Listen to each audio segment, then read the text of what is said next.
My name is Stacey Goldring, and I am the creator of Chapter and Notes book clubs.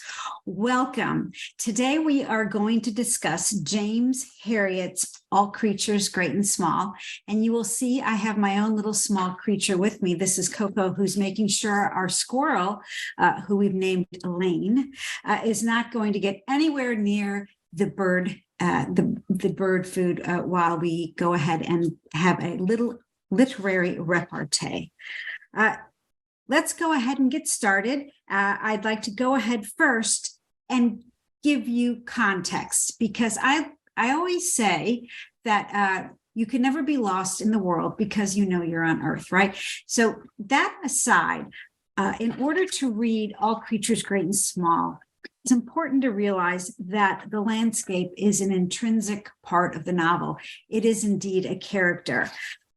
What I've done is I have provided for you a little bit of background. That's from last month, but we don't need that. I hope you had a chance to read the Barbara Kingsolver book, Flight Behavior, because that was fabulous. And those are my notes from Flight Behavior. Go figure. Anyway, so because I'm a little bit technically challenged today, you'll notice it's a little fuzzy and I can't, whatever. I'm hopeful that when I point over here, magically what will appear is the map of the United Kingdom minus Northern Ireland. So there you see the whole island, and you'll see a little arrow that points to the Yorkshire Dales. This is where our story takes place. So now that we have that behind us, it's important to know that this book is so incredibly popular that you can actually take a walking tour of the Yorkshire Dales. It's a 4-day tour. It's broken into 13 miles each day. And if you look at this map right here, you can see how the days are distributed and how the tour guide has planned it, and it would make for a wonderful field trip. I'm always looking to go somewhere, anywhere where literature is involved. And you can, I think it's called James Herriot's Way, and that's herriotway.com, herriotway.com. So I urge you to check that out. And finally, because, like I said, the landscape is such an integral part of the novel, I've also included a map, which you will see here. You'll see here, and it's more topographical, so you can see how beautiful the dales, the moors, the cliffs, all those geographical terms are situated in our novel. So the takeaway is, as far as the location of the book is concerned, in All Creatures Great and Small, we're talking about a very small area that is incredibly isolated and rural, and it's a rough place to live. And this plays into who the characters are. Who are the characters? What do you think, Coco? Who are the characters? Completely nonplussed by the entire thing. Well, the characters in our story, first of all, we have James, who is our veterinarian. He's the star of the book, and he is also the narrator. He's 60 years old, and he's looking back on his life, and he is recalling his experiences as a young vet, calling on his patients, his cows, his goats, etc., in the rural Yorkshire Dales. I hope I'm pronouncing that right. Yorkshire Dales. There are 57 different episodes in the book. 57 different chapters. Each one stands on its own. So you can, if you like a book where you can feel you're completing things as you go along, they all stand very nicely. So you can finish an episode, one a night, whatever, and feel like you've read an entire story.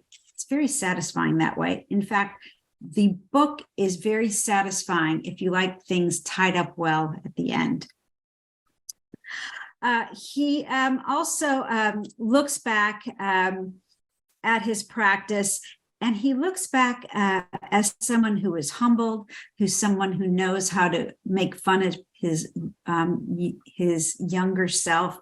And there's a lot of philosophy that is at play here in the book. This is a man who appreciates life.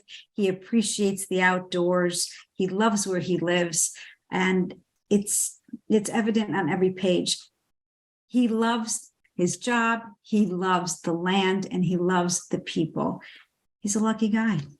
All right. Enter the first chapter, right? And Herriot is lying on a cobblestone floor covered with muck, shirtless, and he's in a cold, drafty barn with snow sometimes blowing on him as he's trying successfully to deliver a calf. So right at the beginning, we are right there inside with him trying to pull a calf out of a mama trying to give birth. And the chapter ends with the farmer thinking, well, James thinks that the farmer is offering him a drink, which he gladly accepts before he realizes that the farmer is referring to the new mother and asking her if she'd like a drink. So it's just little things like that that are kind of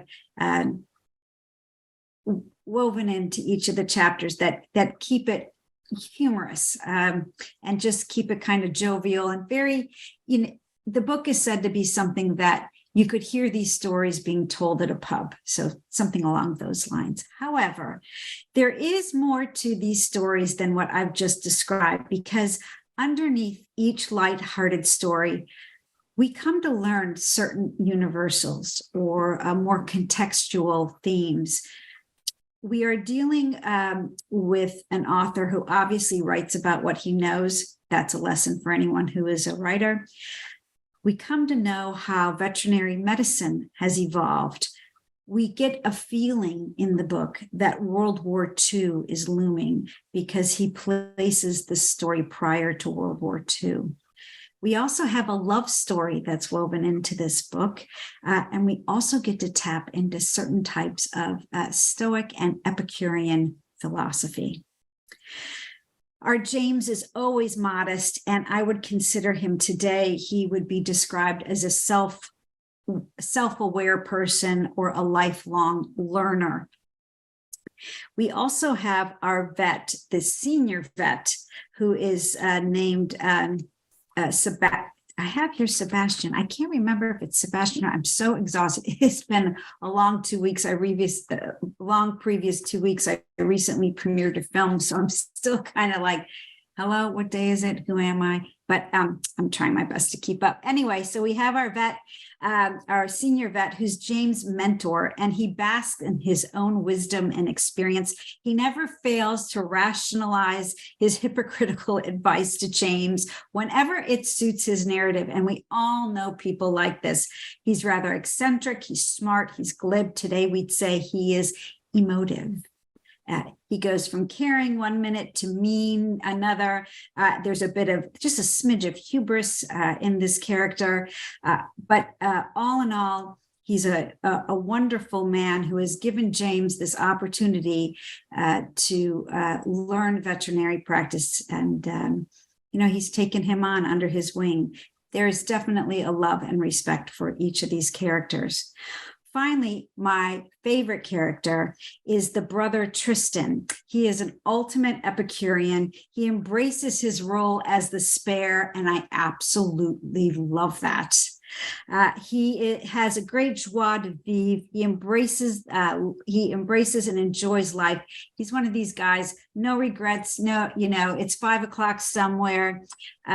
He's always, solving life's mysteries while smoking his Woodbine. I believe that's how it's pronounced, cigarettes. His favorite song surely would be "Don't Worry, Be Happy." And he is so right. He really is the smartest character in the book. These are our 3 main characters. However, everyone else in the book comes from the village, and they are really we come to respect these characters who live off the land and have to really understand and respect nature, because not only is it the environment where they live, but their livelihood depends on it, and the decisions they have to make regarding life and death.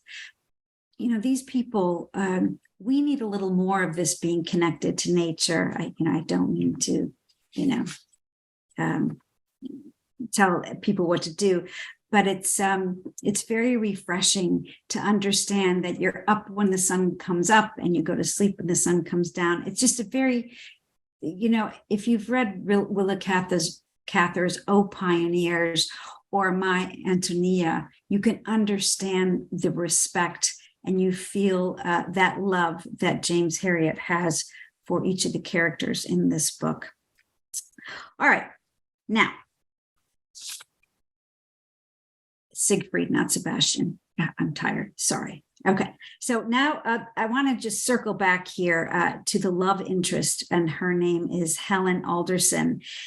She is a little bit of a contrast from the other characters because she definitely has a very sophisticated, witty sensibility. I'm not saying the rural people are not sophisticated and to be respected, but there's something about Helen where it's almost like she knows right from the start when she meets James that they are meant to be. I'm not giving anything away. It is not rocket science to figure out that these two are indeed going to end up together. And I'm sorry if that's a spoiler alert, but if you're not familiar with All Creatures Great and Small from the show that was the BBC Channel 5 series in the late 70s, early 80s, or the most recent reboot that happened and began in, I think it was 2020, you just know. I would be remiss if I did not mention Tricky Woo, which is a rather obese Pekingese dog that is one of James Herriot's regular patients. And through these wonderful descriptions of him visiting this estate, the estate of Mrs. Pumphrey, where he has to, he's actually a pen pal with Tricky Woo. It's just another humorous episodes because Tricky has a little bit of an eating problem. Well, it's not really his problem; it's Mrs. Pumphrey's. But so he's called out to the estate quite often to take care of Tricky. And again, it's very cute. And once you get into the book, there's also a hog involved. It's very interesting. Anyway. So then we have the Dalesmen, which I've already explained to you. They have an indestructibility. They have a tough philosophy. They are generous. They are hospitable. I learned a new term when I read this book, and that term is knackerman. And a knackerman is the man you call when you have to send your animals away for slaughter. He's very respected in the village. So even though James went to veterinary school, he has to prove his credibility with all of his patients and the patient owners. And the knackerman is kind of like he is kind of learned about veterinary medicine and come to his own conclusions. And many times the Dalesmen trust the knackerman over James. And so those are very interesting exchanges. Because I love words, I had to look up what knacker and knackerman meant. I will share that with you. The knacker dates back to 1812, meaning one who slaughters old or sick horses to kill or castrate. It possibly goes back to the Old Norse or Scandinavian. They're not quite sure, but let's see. Knackers provided farmers with general help in horse matters, including the disposal, and then they became knackermen. The word, like I said, of uncertain origin is represented by the word in Old Norse, I'm not going to pronounce it right, knocker, which means saddle, which is related to back of the neck. So we can see kind of the etymology there. The themes in All Creatures, Great and Small. I love the themes. Do you love the themes, Coco? You love the themes? Not too impressed with the themes. Okay. The daily mortality of living. This book was very popular with American suburbanites when it came out in 1971 or two. We'll get to that. But they loved this struggle for survival. It kind of eased their worries, and not necessarily Schadenfreude, but boy, they had a pretty we're putting the Swanson TV dinners into our oven and eating our red Jello and feeling, very fancy with our, all our modern conveniences. So Americans could really appreciate this book and feel like, they could connect with the land through the beautiful writing. It also is a simple life. It offers an antidote to, the kind of man in the gray flannel suit mentality that was happening in the United States. Throughout the book, our author is reminding us over and over and over that life is ever changing. And we see that because he opines on the draft horse, which is disappearing from the farm, and modern technology is replacing it. We see the traditional uses of medicines, a lot of folklore medicine. He is introducing new medicines throughout the book, and also recognizing that sometimes, the old folklore remedies are just as good as the newfangled medicines that are on the market. He also talks about technology. This will ring very true. Radio, television, and cars are all making people similar everywhere. So people are losing accents. They're kind of sounding homogeneous. Certain sayings and idioms are being lost and replaced by a more the urban influences. So we see the older world disappearing. We see new surgical procedures that mostly James learns from magazines that he can apply in his practice. There is a scene in the book where Siegfried decides to use a procedure called bloodletting in order to save an animal. And it's an incredibly intense scene. And it's a way of the older mentor explaining to the younger vet that, the new ways aren't always the answer all the time. I spoke of how the United States really embraced this book.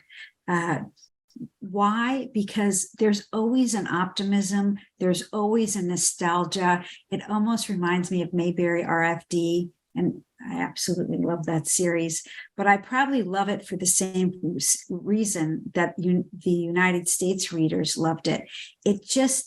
There's always optimism there. It's just, this we can do it attitude and we'll get through it. However, when the book came out in the early 70s, it wasn't well received in the United Kingdom. Why? Well, critics offer that post-World War II America was more optimistic than post-World War II England. It's the geography, the devastating effects of bombing on the English cities. The war was still there with them in the 70s, still. And I actually have a friend who lives in London, and she says the war is still all around us. And for us, we've moved on, So that's another reason why the book did not do so well when it first came out. It's also a book about new beginnings. This is represented by every time an animal is born. Also, we have the thread of the love story through the book with James and Helen. So that's like albeit weak, it is a thread through each of the chapters that keeps the optimism going. The style in all creatures, great and small. Well, first of all, we need to know that the book is a novel. So let me just kind of clarify. The book is by James Herriot. The main character in the book is James. But it is a novel, even though it is written by a vet whose name is James Herriot. But wait, that's not his name. So this is going to be very fun. So it's written in a novel form, but there's a lot of real stuff and not so real stuff going in there. But don't look for it in your nonfiction section. You will find it in the novel section. Let's talk about the pseudonym. So I said his real name is not James Herriot. Why did then he need a pseudonym, and what was his real name? Well, I've come to discover that the Royal College of Veterinary Surgeons prevented vets from any type of advertising. So when our author wanted to publish, he needed to honor this or lose his license, right? So why did he choose James Herriot? He chose the name, and there, depending on your source, and everything I say, I should do a disclaimer. It's always depending on your source. The older the author, the more information is out there, and the more information that will contradict one another is out there. So I've kind of gotten used to that, but let me just remind you, depending on your source, he chose the name after attending a football match in which a Scottish player was played a goal for Birmingham City. So I guess he was the goalkeeper, or he made a goal. I don't know, because it's sports and new sports. But anyway, so he had to take on a name. So he took on James Herriot. His name is Elf White. It is said that up to 50% of the book is fiction, based on real events from cases that he had in the 60s and 70s. Another biographer claims that White's tales, now I'll refer to him as White, are basically recycled stories that he heard elsewhere. So he didn't necessarily, go ahead and make friends with the hog or whatever, but he heard it somewhere else. His son, Jim White, says that 90% of the stories are based on something real, if borrowed. So, do what you want with the percentages. I'm a big believer that anytime you read a biography, you're only getting 5% of the person, particularly if you decide not to read a biography, but a memoir. Then it's a whole different kettle of fish, but we won't go there. Okay. Setting. In All Creatures Great and Small, the setting is in Derby, which is a composite of a town named Thirsk and its nearby market towns of Richmond, Leyburn, which I know I'm botching that pronunciation, and Middleham, and also obviously his imagination. He kept all the characters in the book anonymous by renaming them. And he was, I think, much better received than Thomas Wolfe, when he wrote Look Homeward, Angel. Everyone in there, they knew to whom he was referring, and that was not so good. And like they say, you can't go home again. Same thing with The Group by Mary McCarthy. You have to be very careful when you're really, truly going to not only write about what you know, but who you know. The use of time in this book. Based on the year when our author was in real life working in Thirsk, the stories of the first two books would have taken place during the early part of the Second World War. But White preferred to have them take place in a quieter era, so he backed it up a few years. Now, I said 2 books. We're going to get to the publication of this book and how it was published in the US versus how it was published in the UK. Long story short, this book is actually a compilation of 2 books, and this was a decision made by St. Martin's Press, but put a pin in that and we will get to it shortly. Like I said earlier, the style is episodic in nature. So it is written, like I said, in like 57 different installments. Why? He had told his wife that he wanted to write about what he had experienced, and he wanted to show that he was serious about his writing. So he wrote anytime he could. He would write his stories either before, sitting in front of the TV at night, or during small blocks that he got between his day calls. And this format is reflected in the novel. So in a way, we are like a vet. You got to stop and start and stop and start. And if there's emergency, you drop that and come back to it. So it's very meta in that way. There are pros and cons to this type of writing, so it's up to you whether you like this kind of writing or not. So I'll go through just a few of those. It can be comfortable. It can be uncomfortable to all of a sudden it ends and we start with something new. If you like continuity, I don't know about this book for you. Some events are said to happen in one story and then we never get to go back and revisit them. And that can be kind of unnerving for some readers. It's been described as a book with no integrated narrative and having a very chopped up means of a composition. However, this allows the author to step away and return with a bit of freshness, because you can get bored, you can get in a rut. And that way he would have greater spontaneity in his work. He actually said that this constant interruption ends up helping his style.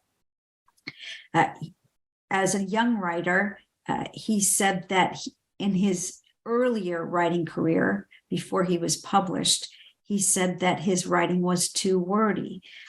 So once he got rid of, I like to say, all the adjectives and adverbs and just wrote, then his quality of style rose to the surface. Carrying on. This isn't the first book of its kind. Excuse me. So I just want to mention a little bit about what came before and what could have influenced our author. Joseph Conrad wrote several stories that use this style, evidently the Marlowe stories, which I have not read. I would say Steinbeck does this quite often because he grew up in Salinas, California. And then we have Cannery Row and Tortilla Flats, and I could go on and I could go on. But it's a way of an older person looking back and recalling a certain time in their lives. His are more fictional, but still. As you know, there's also an English view of looking at this book, and it is said that this type of looking at different cultures, city mouse versus country mouse, was pioneered by Sir Walter Scott in his novel Waverley. I have not read it. I don't know. If you're familiar with it, why don't you leave in the comments below what you thought of Waverley? And the same of George Eliot's Adam Bede and Silas Marner. Both of these books built on the same style. Let's go back a few more years to the Renaissance and compare that with the American suburbanites, which we talked about earlier. Both those in urban settings in the Renaissance, and we have our suburbanites in America, both of these demographics enjoyed reading about the idyllic pastoral. This was represented in the beautiful poems of the Renaissance. And then again, we have All Creatures Great and Small represented in the 70s of this idea of shepherds and maidens, providing some type of relief, whether it is the grind of the 9-to-5 job or the corruption and filth that was prevalent in during the Renaissance in the cities. Okay, so now we're going to go on to legacy. The legacy of All Creatures Great and Small. It's a doozy, really big. I'm going to start by talking about our author and remembering him. In 2001, his son Jim published a biography called The Real James Herriot, A Memory of My Father. And I'm just going to pull some quotes for you. This part's not the quote, but this is taken from the article. Wright portrays his father as modest, down to earth, a generous man, just like our vet in the novel. Utterly unchanged by fame, a private individual who bottled up his emotions, which led to a nervous breakdown and electric shock therapy in 1960. So that's a little bit sad, but I'm very glad to know that he recovered and became an incredibly successful writer 10 years later. modesty and preference was important to him. He did not like the public eye. In fact, he said after he became a worldwide phenomena, and we'll talk about that shortly, he says, quote, "It doesn't give me any kick at all. It's not my world. I wouldn't be happy there. I wouldn't give up being a vet if I had £1 million. I'm too fond of animals." And he was also aware that his clients were unimpressed with any of his writing. Quote, "If a farmer calls on me with a sick animal, he could care less if I were Bernard Shaw."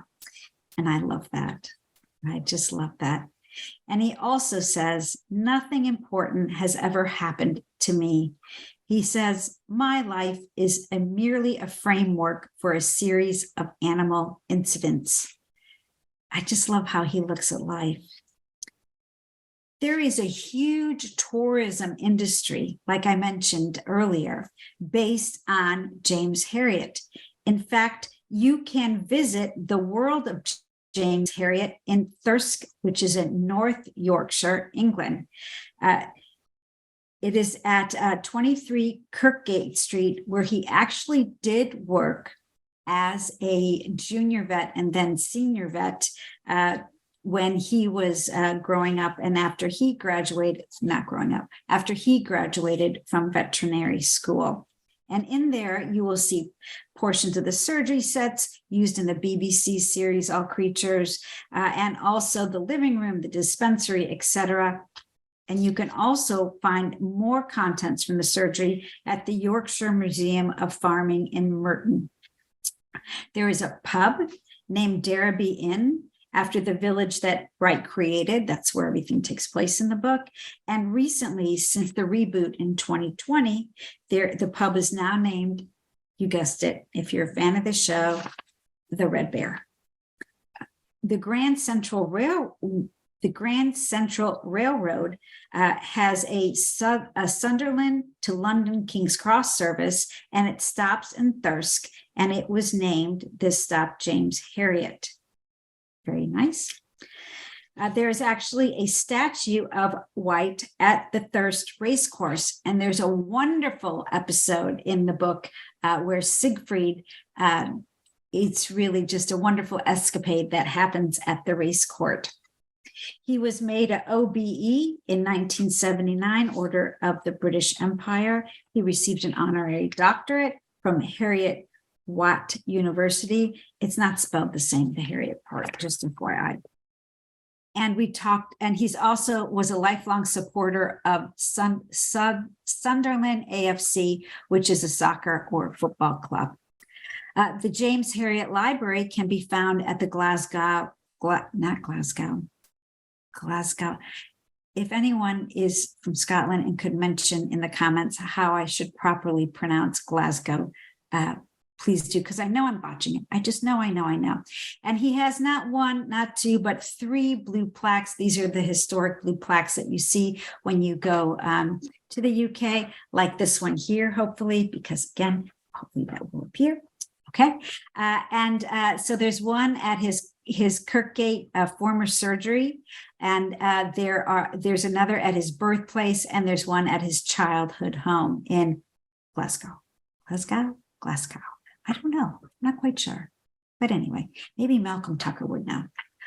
There's also a minor planet named after him. And if you've listened to my video on Wind, Sand, and Stars by Anton de Saint-Exupéry, he also has a planet named after him. Very fun. Okay. This book and the books that end up following, and we'll get to his bio, was made into a TV series, and this is what really made him uber famous. So All Creatures Great and Small ran from 78 and 90. It was based on this book, which was called in the UK, If Only They Could Talk, and It Shouldn't Happen to a Vet.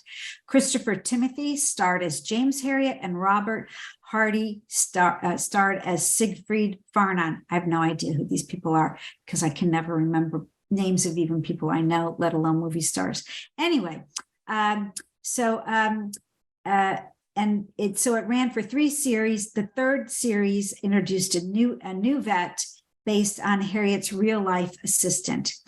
A total of 90 episodes were filmed, and White was often present on the scene and hosted gatherings for the cast and crew.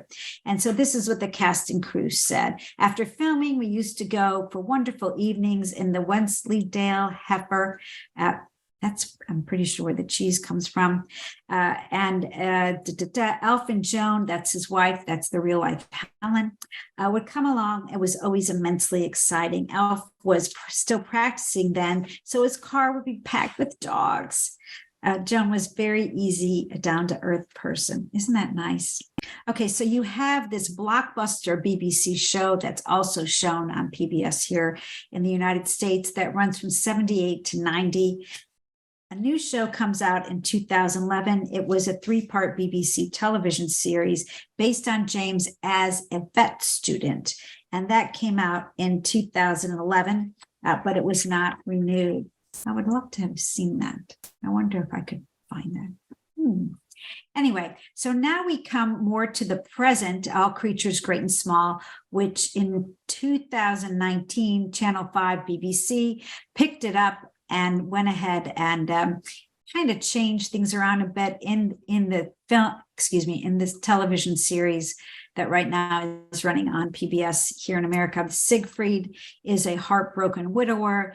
The role of Mrs. Hall, who in the book, it's a character I did not mention, but she's kind of in charge of the books and she's not messing around. She becomes much younger, I would say much more svelte, and is a warmer figure in the book. And chances are we know what's going to happen with her and Siegfried, just saying. And Helen has a much more prominent role in the series than she does in the book. All right, so the theater, so that's TV. Okay.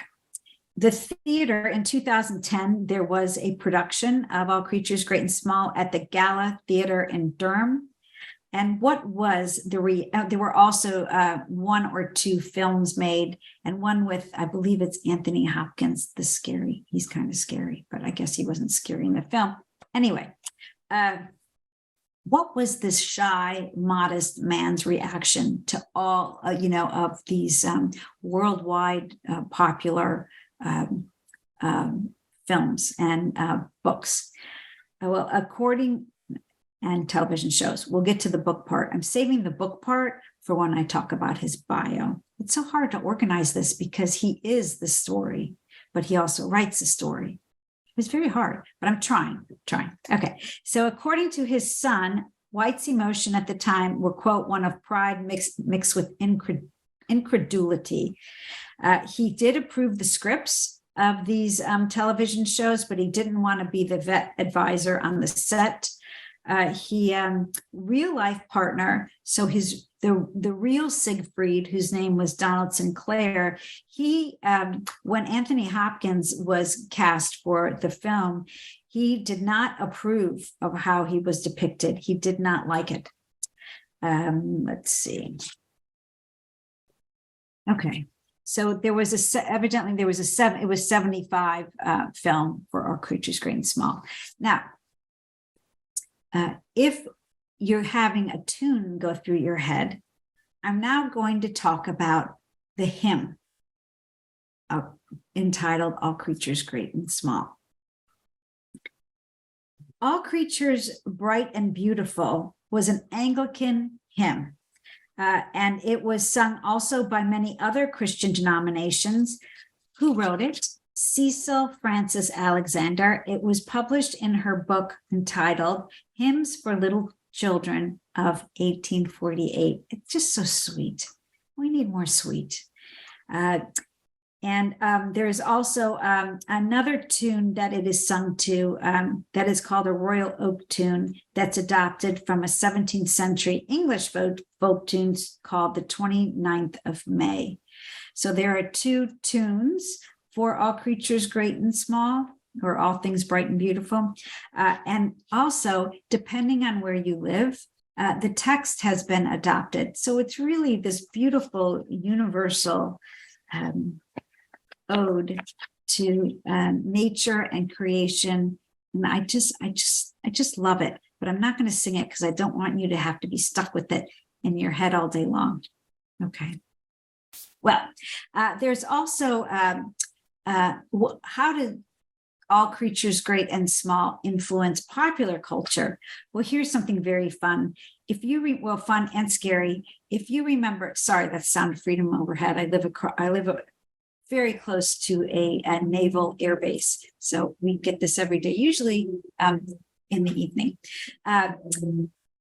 If you remember the very scary film from 1970, Planet of the Apes, there was like a scary version of All Things Bright and Beautiful that was written for this dystopian cult that was featured in the film. They worshipped a nuclear bomb. And I just remember being very little. Why I was allowed to see this film is a topic for another time. But I remember these scary people taking off like I guess they had wigs on, and then you just see their skull with pulsating veins and arteries. Scarred me for life.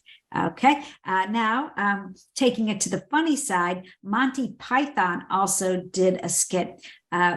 They did an album in 1980, not a skit, an album in 1980 called Monty Python's Contractual Obligation. And they riff on all creatures. Okay. I have a confession to make. When I read the book, there was a lot of eating going on. And there was one item that I did not know. I didn't know what it was. I eat for lunch every day a pickle and cheese sandwich. So my repertoire of foods is very limited. So I had to look up what Yorkshire pudding was. I'm sure you all know what it is. But anyway, so I just, for maybe the two other people on planet Earth who don't know what Yorkshire pudding is, or the origin, because that's fun, right? I'm going to give you a brief Yorkshire pudding primer, which is, it's kind of like a popover, and it's made with eggs, flour, milk, water. It's a common British side dish, and it can be served, it seems like, always with gravy. It can be part of a traditional Sunday roast. It can also be filled with food such as bangers and mash. I love how the British describe all their foods, just all the foods. I just think I love it. So if we put sausages in it, it's called toads in a hole. What's not to like about that? And the first recipe or the first reference to Yorkshire pudding was written by an 18th century cookery writer named Hannah Glaze. And if you happen to be viewing this in February, the first Sunday in February in the UK is National Yorkshire Pudding Day. Not to be outdone, the United States also has a Yorkshire Pudding Day, and that's in fall, in October 13th. Timeline. Now I'm going to talk about the biography of James Herriot and the timeline of All Creatures, Great and Small. James Herriot was born in 1916, and he was named James Alfred White, and he was referred to as Alf. Okay. Now, further digging reveals that he spoke with a Scottish accent, but he was born an Englishman. So he was born in England. His parents moved into a tenement apartment in Glasgow. Again, I'm not pronouncing that right, and my apologies to all the Scots, early in their marriage. And I have to find out more about this. Sorry, I can't tell you about it right now. Maybe if you know, you can leave in the comments. Young Hannah Wright returned to her family home in Sunderland, England, to give birth in 1916. And then it's all about her and her 3-week-old Alf, who returned to Glasgow, however it's pronounced. Anywhere he grew up having a very happy life. So I'm not sure what happened. It's none of my business, but evidently that's what happened. Okay. He loved dogs from an early age. He said, I was intrigued by the character and behavior of these animals. I wanted to spend my life working with them if possible.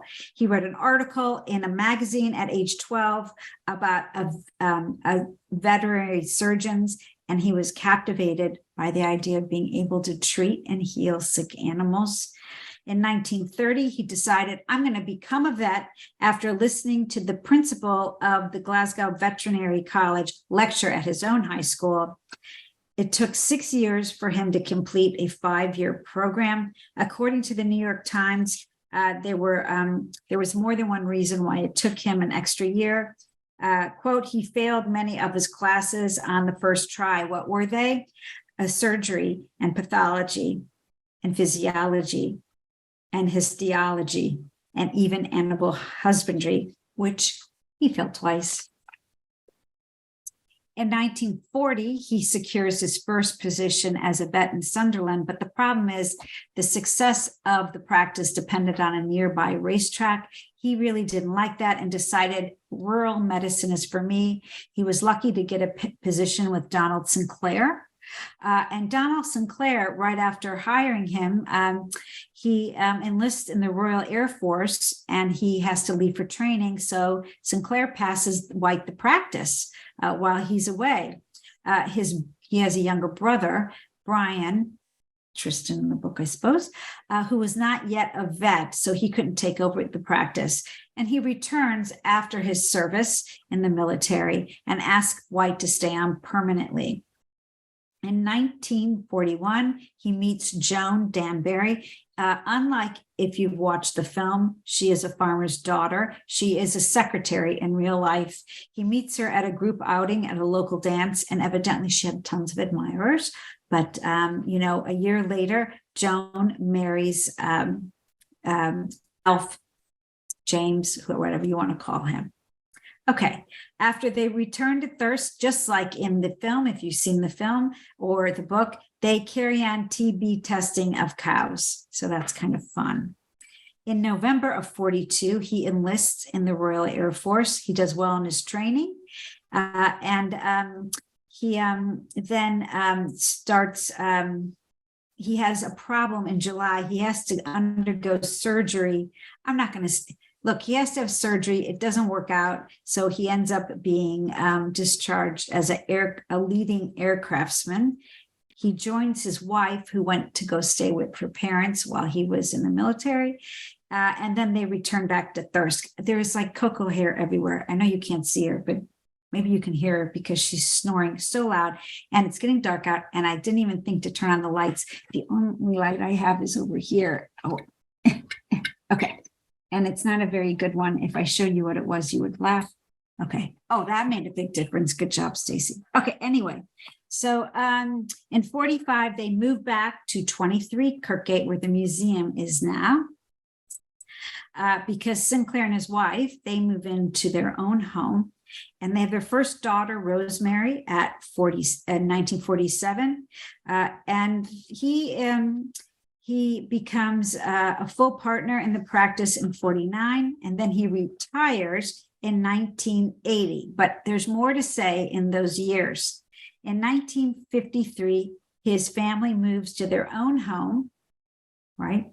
And all the time, his wife, he's saying he liked to write, and his wife is saying, yeah, right, you've never written anything. But actually, come to find out, doing a little research, that he kept copious diaries as a child.